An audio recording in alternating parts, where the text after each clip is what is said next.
Galaigsoon mao ni gihimong lugar sa Ginoo.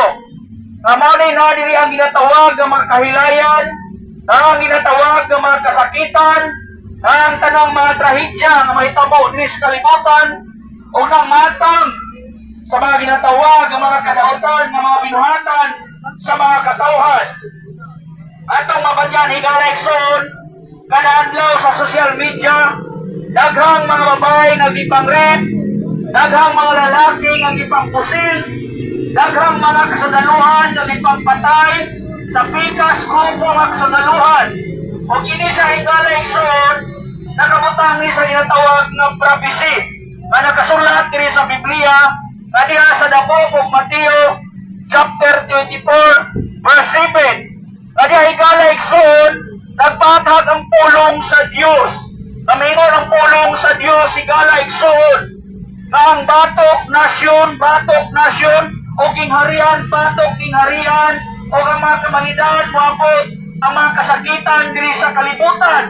O kini higalaigsoon moabot ang mga dagkong linog.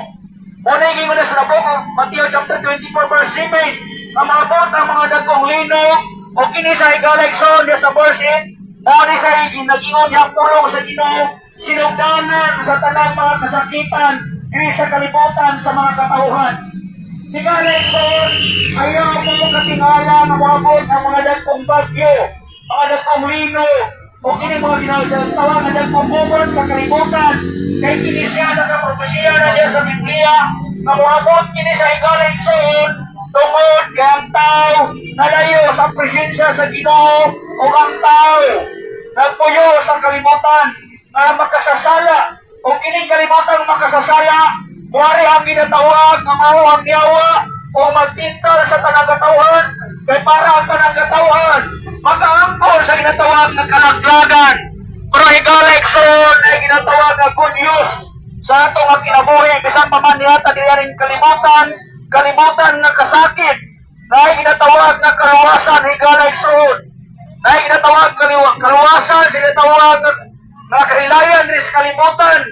Kung ikaw mudangog sa imong manluluwas nga mao si Ginoong Hesukristo.